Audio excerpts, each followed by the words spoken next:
8 ہجری میں غزوہ پیش آیا، غزوہ موتا۔ صحیح بخاری میں خود حضرت خالد بن ولید سے روایت موجود ہے، کہتے ہیں کہ غزوہ موتا میں لڑتے لڑتے 9 تلواریں میری ٹوٹیں، ایک باقی رہی، 9 تلواریں جو ہیں میری ٹوٹیں۔ اب یہ جناب سارا دن گزر گیا، اور اس زمانے کا قانون یہ تھا کہ رات کو جنگ نہیں ہوتی تھی، لوگ اپنے زخمی اور اپنے مقتول اور شہداء کو اٹھاتے اور باقی معاملات کرتے، اور اگلے دن صبح دوبارہ لڑائی ہوتی۔ یہ اس وقت اخلاقیات نہیں، ایک طریقے کا SOPs سے لڑائیوں کے۔ تو مغرب کا قریب وقت آ گیا تو وہ اپنے پیچھے چلے گئے، یہ اپنے پیچھے چلے گئے۔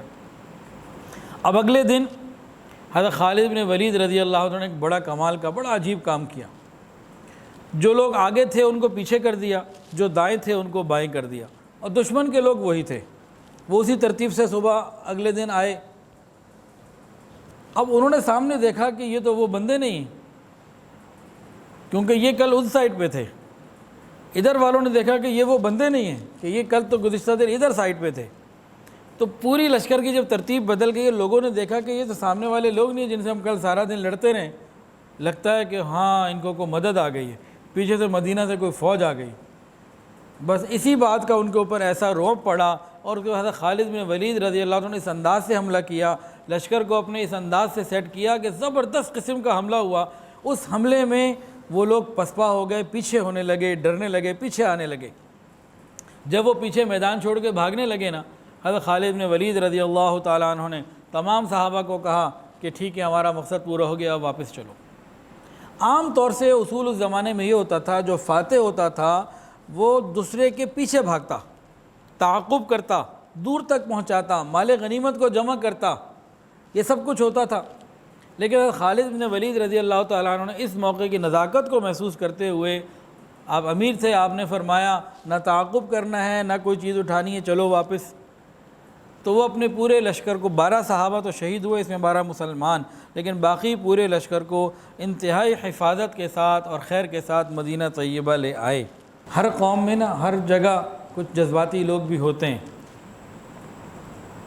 انہوں نے کہا فرارون، یہ تو بھاگ کے آنے والے ہیں۔ کیوں؟ کہ دشمن کے پیچھے نہیں گئے، مال غنیمت جمع نہیں کیا، اور دشمن کو پورا سبق نہیں سکھایا، یہ تو فرارون ہیں۔ باقاعدہ یہ آوازیں لگ گئیں۔ نبی علیہ الصلوۃ والسلام نے فرمایا لا بل کرارون، کہ نہیں، یہ بھاگنے والے نہیں ہیں، یہ تو دوبارہ حملہ کرنے والے ہیں۔ تو جو لیڈر ہوتا ہے، بڑا ہوتا ہے، امیر ہوتا ہے، اس کو معاملات کو ہینڈل کرنا آنا چاہیے، سمجھنا چاہیے۔ کہ جوشیلے لوگ بھی ہوتے ہیں، تو جوشیلے لوگوں کے اوپر فیصلے نہیں ہوتے، فیصلے تو بہت حکمت کی ضرورت ہوتی ہے، بہت سارے اور معاملات ہوتے ہیں۔ وہ بھی صحابہ ہی تھے نا جنہوں نے کہا، نوجوان ہوتے ہیں بعض، کہ بھئی جب گئے تھے تو پھر پورا کام ہوتا۔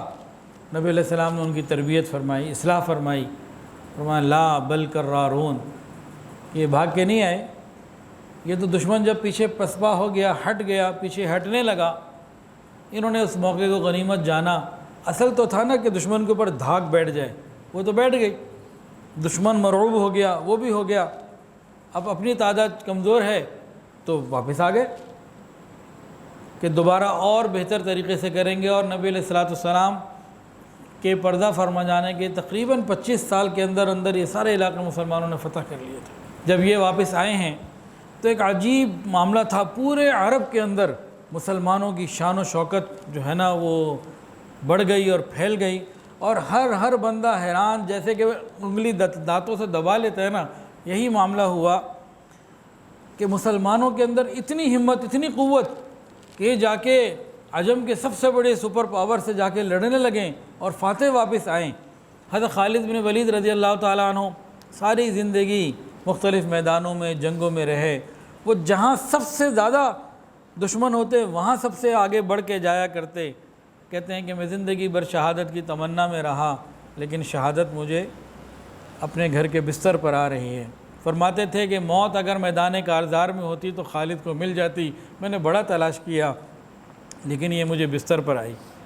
یہ ان کی اپنی بات تھی، لیکن اصل کے اندر تو حضور صلی اللہ علیہ وسلم نے ان کو فرمایا تھا سیف اللہ۔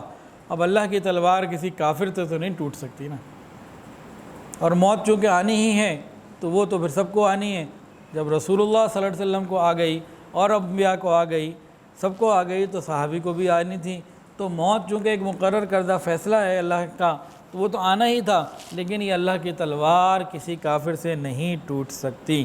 ویڈیو کے نیچے سبسکرائب کے بٹن پہ کلک کریں، بیل کے آئیکن پہ کلک کیجئے تاکہ ہر نئی ویڈیو کی نوٹیفیکیشن آپ کو مل جائے۔